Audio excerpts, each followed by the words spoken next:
Kim निमित्तानं आपलं आजचे कीर्तन सेवा या गावी आहे हे सांगणं गरजेचं आहे. आपल्या सगळ्यांचंच पुण्य पावन असणारं हे गाव ज्याचं नाव आहे वढाळी.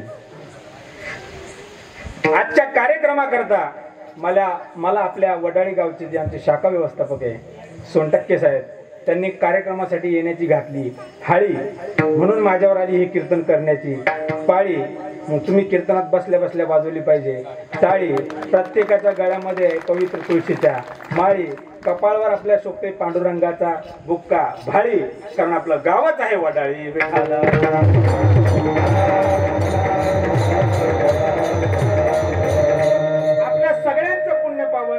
हे आहे वडाळी गाव. आई जगदंबेच्या चरणी आपल्या सगळ्यांचाच आहे सद्भाव. म्हणूनच एवढ्या मोठ्या संख्येने आपण घेतली कार्यक्रमाकरता धाव. गावात जर चांगले कार्यक्रम झाले तर गावाचं पंचक्रोशीत गाजणार नाव. कारण आपल्या सगळ्यांचंच पुण्य पावन आहे वडाळी गाव.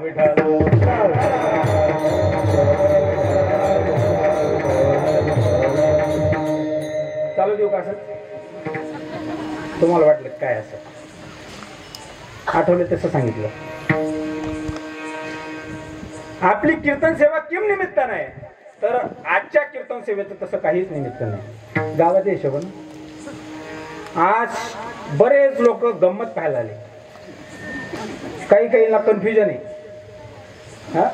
की नेमकं कीर्तन कोणाचं आहे. काही म्हणले काहीतरी आहे बा बँकेचं कीर्तन आहे. मग याव का नाही याव इथून सुरुवात आहे. कारण बँकेचं कीर्तन म्हणजे आले वसुलीला हप्ते मागायला आहे की नाही. काहींना वाटलं मग एक थोडा अभ्यास केला काहींनी बाबा त्याने वाचून पाहिलं काय वित्तीय साक्षरता अभियान. म्हणजे कीर्तनातून आर्थिक साक्षरता. कीर्तनातून आर्थिक साक्षरता. तुम्हाला आर्थिक साक्षरता शिकवायची गरज आहे का? गरज आहे तुम्हाला? गरज आहे का? बोलत नाही तुम्ही? बोलत नाही? माझ्या भाषेत काही प्रॉब्लेम? भाषा कळते ना? मला काही आयरणी येत नाही बरं का. मला कळलं तिथे आयरणी जास्त चालते. पण मी जर आयरणी सांगितलं तुम्ही रोजच ऐकता त्यात काही नवीन नाही. म्हणून मी आपलं मराठीत सांगतो आहे की नाही. बोलत नाही तुम्ही? आता मी संभाजीनगरहून आलो तर संभाजीनगरला 1-2 वर्षाचे पोरं बोलायला लागले बा. तुमच्याकडे कसं आहे? बोलतात ना? आमच्याकडं माणसं मेल्यावर त्याला नदीला घेऊन जातात जावाला. तुमच्याकडे कसं आहे? असंच आहे ना? म्हणजे काही जास्त फरक? मग तुम्ही कीर्तनात मध्ये मध्ये बोलत चला. आपापसात बोलू नका. मी काय विचारतो ते सांगा. कारण माझं कीर्तन म्हणजे चालता बोलता. चालता चालता आम्ही तुमच्याशी बोलणार आणि बोलता बोलता तुम्हाला प्रश्न विचारणार. तुम्ही मध्ये मध्ये बोललं पाहिजे तेव्हा आपलं कीर्तन लवकर संपल आहे की नाही. आणि काही काळजी करायचं कारण नाही. एक 3-4 वाजेपर्यंत तुम्ही बरोबर कीर्तन संपवतो. चालेल का? हा चालेल. हा तुम्ही चालेल म्हणसाल ते मागचे कधी निघून जायचं आपला पत्त्या लागणार नाही असं नाही येते. मग मला मूळ प्रश्न पडला महाराज की कीर्तनात आर्थिक साक्षरता सांगण्याची गरज आहे का? तर तुम्हाला आर्थिक साक्षरता सांगायची काय गरज आहे? तुमच्या एवढे अर्थशास्त्र दुसरे आहे का कोणी? आहे का? तुम्ही म्हणा कशावरून? मला सांगा पैशामध्ये सुख आहे का? पैशात सुख आहे? बरं जाऊ द्या पैसे सोडून द्या. पैशाच काही करण्यात. सोन्यात सुख आहे का? सोन्या म्हणजे खालच्या आलीचं सोन्या नाही. सोनं 1 लाखाच्या वर गेला त्याच्यात सुख आहे का? सुख आहे? पैशात सुख आहे का? बोलत जा पटापट तुम्ही. पैशात सुख आहे? नाही ना. सोन्यात सुख आहे का? नाहीये. मग एक काम करा आता कार्यक्रम थांबवतो पटकन घरी जा. घरचं सोनं नाणं पैसा अडका घ्या द्या इथं जगदंबा मातेच्या चरणी अर्पण करून. सुख नाही त्याच्यात मग तरी सुटतो का? मग एवढा पैसा जर तुम्हाला प्रिय तर तुम्हाला काय गरज आहे आर्थिक साक्षरता सांगण्याची? 50 रुपयाचे 500 रुपये कसे करावे तुमच्याकडे शिकतो आम्ही. तुम्ही म्हणलं कसं? शाळेत गुरुजींनी सांगितलं पोराला की आपल्या शाळेची सहल जाणार आहे तर प्रत्येकानं 50 रुपये घेऊन या. बरोबर आहे की नाही? गुरुजींनी सांगितलं 50 रुपये घेऊन या. पोरं घरी गेले. मग पोरं का नीट आहे का? कारण ते कोणाचे? तुमचेच. ते काय म्हणले? त्यानं 50 सांगितले का? ते काय म्हणलं आईला 50 नाही 100 रुपये सांगितले. कोणी? पोराने सांगितलं आईला. किती सांगितले? 100. कशाला? सहलला द्यायला का महाराजाला द्यायला? तुम्ही मध्ये बोलले नाही की प्रॉब्लेम होतो बरं का. तुम्ही मध्ये मध्ये बोलत चालला नाही. आपलं कीर्तन असं आहे आमचे जळकेकर मला सांगत येऊ नका ना, आहे की नाही. एकदा मला सुरुवात झाली की मी थांबवत नाही, जेवढं पाठ करून येईल मी तेवढं संपल्याशिवाय जात मी थांबतच नाही मध्ये. माझं मी मध्ये एकदाच थांबतो ज्या पानाला पान चिटकतो, त्याच्याशिवाय. तुम्हाला खरंच वाटलं का मी पाठ करून येईल? बरे हुशार आहे तुम्ही. पोरांना काय सांगितलं आईला? किती रुपयाला? 100. शाळेतून किती सांगितली ती फीस? मुलांना आईला किती सांगितले? आणि तुम्ही का हुशार आहे का? मग तुमच्या एवढे हुशार तर कोणीच नाही. आजपा कीर्तनाला गर्दी जास्त कोणाची आहे? कोणाची गर्दी? महिलांची आहे ना. मी नेहमी कीर्तनात सांगत असतो की जे काही या भूतलावर चांगलं आहे ना ते तुमच्यामुळे आहे. इतकं चांगलं बोललो मी तुमच्या बाजूला तर तुम्ही टाळ्या तरी वाजवला पाहिजे की नाही? नवरात्रीचा उत्सव सुरू आहे की नाही? आता नुसत्या टाळ्या वाजवून थांबू नका. मी काय पुढे बोलतो ते ऐका. या भूतलावर सगळं जे काही चांगलं आहे ते यांच्यामुळे. बरोबर नाही महाराज? कोणामुळे? घरात सगळे काम कोण करतं बरं? घरातले सगळे काम कोण करतं? बोलत जा तुम्ही. तुमच्या भावासारखा आहे मी, मुलासारखा आहे, आणि तुमची बाजू घेऊन बोलतो. मग तुम्ही बोललं नाही पाहिजे का? घरातले सगळे काम कोणी करावं?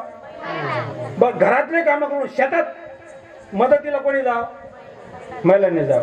कुठं कीर्तनाला जायचं असलं कोणी जाव? भागवत कथेला जायचं असलं कोणी जाव? वणीच्या देवीला चालत चालत यात्रेला कोणी जाव? तीर्थयात्रेला कोणी जाव? एका घराचे 2 घर तुम्हीच करावं. ते मी म्हणत तुमची ताकद तर कमी आहे का? त्या पोराला सांगितलं गुरुजींनी 50 रुपये आणा, मुलाने आईला काय सांगितलं? 100 रुपये. मग आई का साधी आहे का? आई बापाला सांगते, म्हणजे त्या मुलाच्या वडिलाला, की आपल्या पिंटूची सहल जाणार आहे, लांब जाणार आहे बरीच, 500 रुपये सांगितले. सर किती जाणार होती? तुम्ही केले किती त्याचे? मग 50 रुपयाचे 500 करता येते तुम्हाला. काय आर्थिकता साक्षरता सांगण्याची गरज आहे? विठ्ठल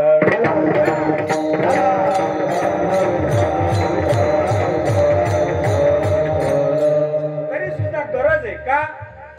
400 वर्षांपूर्वी माझ्या तुकोबारायांनी सांगून ठेवलं, जोडून या धन उत्तम व्यवहारे उदास विचारे वेच करी. तुकाराम महाराजांनी तेव्हा सांगितलं जोडून या धन. मी तर थोडं बँकेतला माणूस असल्यामुळे सांगतो तुम्हाला, मला जोडून या धनपेक्षा काय वाटतं माहितीये का? जोडून या जनधन. कारण ह्या जनधन खात्यांनी एवढी क्रांती केली. मोरे साहेब आपले नाबार्डचे डीडीएम आपल्या गावाला आज उपस्थित आहे, आपले प्रमुख अतिथी म्हणून. जोरदार टाळ्यांनी त्यांचं स्वागत करा. तुम्हाला एक सांगू का? हा जो कार्यक्रम इथं होतोय ना, बऱ्याच लोकांना प्रश्न पडला ही कोणती बँक आली बाबा की गावात कीर्तनाचे कार्यक्रम ठेवायला लागली. तुम्हाला एक सांगून जाऊ का? महाराष्ट्रात नाही तर जगाच्या पाठीवर जर कीर्तन सेवेचं आयोजन करणारी कोणती बँक असेल तर ती एकमेव फक्त महाराष्ट्र ग्रामीण बँकेत असू शकते. त्याच्याशिवाय दुसरी बँक असू शकत. बाकीच्या कोणत्या कोणत्या बँका मला बोलायची गरज नाही. मला माझा सांगण्याचा जो विषय नाही, मला टीका पण करायची नाही. त्या काय करतात ते त्यांच्याजवळ. पण चांगलं काहीतरी काम करणार असेल तर ते नक्कीच मी अभिमानाने सांगू शकतो की ती आमची महाराष्ट्र ग्रामीण बँक आहे. ती गावोगाव असे कीर्तन सेवेचे कार्यक्रम आयोजित करून त्या माध्यमातून ते वित्तीय साक्षरता लोकांपर्यंत पोहोचवत आहे. आपण जेव्हा हे फायनान्शियल इन्क्लुजनचे कार्यक्रम आरबीआयच्या लेवलला, नाबार्डच्या लेवलला जेव्हा राबवतो ना साहेब, तर ते पोहोचतात, सोशल मीडियावर जातात. जे लिहिणारे वाचणारे त्यांच्यापर्यंत पोहोचतात. वाद नाही, पोहोचतात. ते जाहिरातीच्या माध्यमातून घरोघरी पोहोचतात. पण तळागाळापर्यंत गावातल्या न शिकलेल्या एखाद्या आमच्या आजीपर्यंत जर आर्थिक साक्षरता पोहोचवण्यासाठी छोटं का होईना कोणी एक पाऊल उचललं असेल तर ते फक्त आणि फक्त महाराष्ट्र ग्रामीण बँकेनं उचललंय. आणि त्या निमित्तानं आजची कीर्तन सेवा आहे. ग्रामीण बँकेचं कीर्तन आहे महाराज. म्हणून तुम्हाला लक्षात आलं असेल की आताच्या या सध्याच्या काळात एखाद्या छोट्याशा गावामध्ये एखादा माणूस ब्रँच मॅनेजर म्हणून काम करतो आणि त्याच गावात राहत असेल तो फक्त आणि फक्त महाराष्ट्र ग्रामीण बँकेतच राहू शकतो. दुसऱ्या बँकेचं मॅनेजर नाही राहू शकत गावात. ही महाराष्ट्र ग्रामीण बँकेची नाळ जोडलेली आहे गावातल्या तळागाळातल्या लोकांपर्यंत. आणि याच्याविषयी आम्हाला खात्री आहे म्हणून एवढं ठासून आम्ही सांगतो. वित्तीय साक्षरता कीर्तनातून सांगायचं ठरवलं. अहो जनधन जोडून या जनधन. धन नाही तर जनधन आपण म्हटलं पाहिजे. कारण जनधन खात्याने एवढी क्रांती केली की जगाच्या पाठीवर जेव्हा कोरोना महामारीचं संकट आलं, सगळं जग हवालदिल झालं. आणि आता मदत पोहोचवायची जनसामान्यांपर्यंत, तळागाळापर्यंत मदत पोहोचायची. त्यावेळेला जगाच्या पाठीवर एकमेव असा देश होता जो आपला भारत, की त्याने डीबीटीच्या माध्यमातून जवळपास 40 कोटी महिलांच्या खात्यामध्ये डायरेक्ट बेनिफिट ट्रान्सफरने 500-500 रुपये पाठवले. ते फक्त आपल्या भारतात घडलं आणि जनधन खात्यांच्या क्रांतीमुळे घडलं. आणि आजची गर्दी पाहिल्यावर तर आपल्याला लक्षात येतं की वित्तीय साक्षरता खऱ्या अर्थानं जर पोहोचवायची ग्रामीण भागात तळागाळापर्यंत, तर त्याला कीर्तनापेक्षा प्रभावी माध्यम नाहीये, हे मी तुम्हाला नक्कीच सांगू शकतो. जेवढा विश्वास आमच्या कीर्तनावर आहे, आणि मी काय बँकेतलाच अधिकारी एवढंच नाहीये, कीर्तनाला परंपरा लागते. माझ्या आजोबांची परंपरा आहे. माझे आजोबा वैकुंठवासी हरिभक्तीपरायण लक्ष्मण बाबा यांच्या संस्कारात मी वाढलो. आणि बाबांनी मला असे संस्कार दिले. माझ्या आजोबांनी पंढरपूरची वारी चालवली मला 12व्या वर्षी. बाबा स्वतः वारीत चालायचे आणि ते चालता चालता ते संस्कार मला दिले. आणि बाबांनी सांगितलं नुसतं कीर्तन करायचं नाही. मी 2005 पासून कीर्तन करतो, बाल कीर्तनकार म्हणून. तेव्हा युट्यूब वगैरे काही नव्हतं, नाही तर मी कीर्तनकारच राहिलो असतो. इतकं व्हायरल आहे की नाही. बाबांनी सांगितलं फक्त कीर्तन करायचं नाही, तर स्वतःच्या पायावर उभं राहायचं आणि नंतर लोकांना सांगायचं. आणि मग तो संकल्प केला की गव्हर्नमेंट अधिकारी झाल्याशिवाय कीर्तन करणार नाही. आणि तो संकल्प सत्य संकल्पाचा दाता नारायण सर्व करी पूर्ण मनोरथ तो माझ्या भगवंताने पूर्ण करून आणला. आणि तुम्हाला अजून एक सांगू, आमच्या बँकेचे सध्याचे जे अध्यक्ष आहेत आदरणीय मिलिंदजी घारड साहेब, यांची ही संकल्पना होती. सगळ्यात पहिल्यांदा त्यांनी मला सांगितलं की आपल्याला कीर्तनाच्या माध्यमातून लोकांपर्यंत वित्तीय साक्षरता पोहोचवायची. अभिनव संकल्पना त्यांनी मांडली आणि ती तितक्याच ताकदीने उचलून धरली. ते आमच्या नाशिक या क्षेत्रीय विभागाचे सध्याचे आताचे क्षेत्रीय व्यवस्थापक आदरणीय श्री गणेशजी कुलकर्णी सर या ठिकाणी ते आलेले आहेत. त्यांनी ही संकल्पना, ते तत्कालीन छत्रपती संभाजीनगरला क्षेत्रीय व्यवस्थापक होते. माझ्याच गावात 2 वर्षापूर्वी याचा पहिला कार्यक्रम झाला. आणि त्यानंतर अनेक कार्यक्रम त्याचे महाराष्ट्रभर आमच्या बँकेने घडून आणले.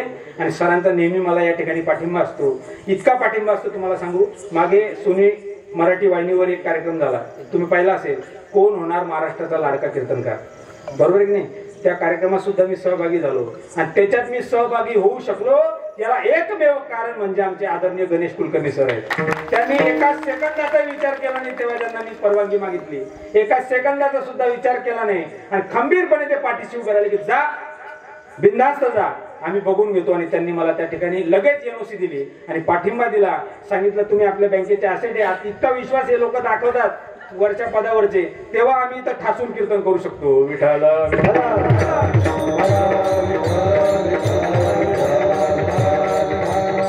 तुकाराम महाराजांनी आम्हाला खऱ्या अर्थाने आर्थिक साक्षरता शिकवली. तुकाराम महाराज म्हणतात जोडोनी या धन. काय जोडा? तुकाराम महाराज काय जोडायला सांगतात? धन. धन म्हणजे पैसा. पैसा जोडायला सांगतात. असं बोललो ना महाराज की काही लोक म्हणतात की तुम्ही काहीच काही सांगता महाराज. पैसा गोळा करायला कुठं सांगतील का तुकाराम महाराज? तुकाराम महाराज जिथं तिथं धनाचा निषेध केलेला आहे. या धनाचा न धरी विश्वास, जैसी तरुवर छाया, किंवा किती मिळवून कोट्यानु कोटी संगी न ये रे. आणि सोबत घेऊन जायचंय का? काही सोबत येणार नाही. काय कामाचं येत आहे? पण तुकाराम महाराजांचं कसं आहे तुम्हाला सांगा. तुकाराम महाराजांचा उपदेश हा अधिकारी माणूस पाहू नये. काही काही लोकांना शंका येते, तुकाराम महाराज इकडे एक सांगतात तिकडे एक सांगतात. तुमचे तुकाराम महाराज दुतोंडी गाव. एका बाजूला काय सांगतात तुकाराम महाराज? धन वाईट आहे, आणि एका बाजूला म्हणतात चांगलंय. मग खरे तुकाराम महाराज कोण? त्याला शास्त्रीय भाषेत व्याघात दोष म्हणतात. तुम्हाला असं कळणार नाही. सोपं करून सांगू का? सोपं करून सांगू. एकदा एक माणूस असा कंटाळला संसाराला कंटाळला. घराच्या समोर त्या ओट्यावर असं डोक्याला हाकलून बसला, एकदम टेन्शन मध्ये, एकदम चिंताक्रांत बसला. तो चिंताक्रांत, अतिशय तणावात बसला, ज्याला मराठीत आपण टेन्शन म्हणतो. असा बसला, इतका बसला तो. तितका त्याचा मुलगा आला. म्हणलं बाबा काय तुमच्या चेहऱ्यावरचे भाव काही बरोबर दिसत नाही, फार तुम्ही चिंतेत दिसता. मला काय अडचण आहे? सांगितलं बाळा तुला सांगता येणार नाही मला, मी तुला सांगू नये तू ऐकू नये, आणि दुसरी गोष्ट म्हणजे तुला कळणारी नाही, तुझं वय नाही म्हणले. आता जातो. नाही ना बाबा सांगा ना मला. बाळ हट्ट पुरावा लागतो. मग तुम्ही काय असे बसले बाबा? त्याने सांगितलं की हे बघ तुला डोक्याच्या बाहेरचा विषय तुला कळणार, पण तरी तुला सांगतो सगळं काही कर पण लग्न करू नको. लग्न करणं लय वाईट आहे बाबा. इतका त्रास आहे म्हणजे लग्नाचा. लग्न केलं की बायकोचा त्रास, मग पुढे पोरायचा त्रास, सगळाच त्रास म्हणजे टेन्शन. लग्न करूच नको. अगदी पोरगही देतच होतं. ते म्हणलं बाबा तुम्ही काळजीच करू नका. अहो मी तर ब्रह्मचारी राहीनच राहील, पण माझ्या पोरायलाही ब्रह्मचारी ठेवेल. म्हणला काहीच काळजी नाही. याला म्हणतात व्याघात दोष. आता हा ब्रह्मचार्याला याला पोर कुठून होतील? मग तुकाराम महाराज म्हणतात धन मिळू नका, आणि एकीकडे म्हणतात धन मिळवा, मग खरे कोणते? तुकाराम महाराजांचा उपदेश हा अधिकार पाहू नये. धन मिळू नका हे कोणाला सांगितलं? ज्यांचं वय झालं आणि तरी पैसा सुटत नाही, परिमोह सुटत नाही, त्याला सांगितलं की धनात काही फायदा नाही, देवाचं नाव घे. पण जो तरुण आहे, ज्याच्यात ताकद आहे, ज्याच्यात धमक आहे, लात मारील तिथं पाणी काढील अशी त्याची धमक आहे ना, त्याला सांगितलं जोडून या धन. त्याला सांगितलं की धन जोडलंच पाहिजे, चांगल्या व्यवहारानं जोडलं पाहिजे. जोडून या धन आणि याचे त्याचे मुंडके मोडून असं नाही सांगितलं. जोडून या धन उत्तम व्यवहार आहे, उत्तम व्यवहारानं धन कमवलं पाहिजे. व्यवहार कसा असला पाहिजे? कसा असला पाहिजे? उत्तम असला पाहिजे व्यवहार. तुम्ही म्हणाल आता मला प्रश्न पडतो तुकाराम महाराजांना व्यवहार तेव्हा कस काय कळला की व्यवहार उत्तम पाहिजे? कारण सिबिल रिपोर्ट आता आला. तुम्ही आता व्यवहार नीट ठेवला नाही की लगेच सिबिल खराब होतो. तुम्ही बँकेत कर्ज घ्यायला आले का आम्ही सिबिल पाहतो पहिले, किती लपवत लगेच सांगतो बघ तुमचं सिबिल खराब आहे. मग तुकाराम महाराजांचं त्याने ऐकलं असतं फायदा नसता झाला का? जोडून या धन उत्तम व्यवहार आहे. व्यवहार उत्तम ठेवला पाहिजे ना. आणि नुसता व्यवहार उत्तम ठेवून उपयोग? धन जमवलंच पाहिजे, कारण धन महत्वाचंच आहे. कारण पैशाशिवाय या जगात काही खरं? पैशाशिवाय काही खरं आहे का? आपण जे एकमेकावर प्रेम करतो, नवऱ्याचं बायकोवर प्रेम, बायकोचं नवऱ्यावर प्रेम, घरातल्या पोरांचं आई वडिलांवर प्रेम, हे कशामुळे सांगा मला?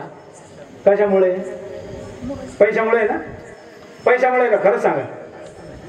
नाही तर एखाद्याच्या घरासमोर गर्दी जमाव कशाची? गेल्याची. आणि मग त्याची बायको रडती, तुम्ही आता का बोलत नाही ना, असे ती रडायला लागली. जेव्हा बोलण्यासारखा होता तेव्हा तू त्याला बोलू देत नव्हती, आणि आता बोला म्हणते. आता काय बोलणार आहे तू? आणि तेवढ्या त्या बाईला दिसाव जुन्या काळातले म्हातारे बाबा ते कानामध्ये अशा मस्त पैकी 24 कॅरेटच्या बाळ्या घालायचे, आणि तिचं लक्ष जातं ही कानात तर बाळी आहे. मग तिचं रडणं सुरू. मग तितक्यात ती म्हणे यांच्या कानात बाळ्या किती शोभून दिसत होत्या ना, असं म्हणलं की लोक म्हणले बाळा राहिले काय करून? म्हणले घ्या काढून. सब पैसे के भाई आहे की नाही? धनात प्रेम करतो ही गोष्टही खरी आहे, पण पैसा कमवलाही पाहिजे ही गोष्ट तेवढीच खरी आहे. पण उत्तम व्यवहारानं कमवला पाहिजे. आणि नुसताच कमवत बसू नका, तर तो चांगल्या कामासाठी खर्च करायला सुद्धा शिका. या अभंगाच्या पहिल्या चरणात जोडून या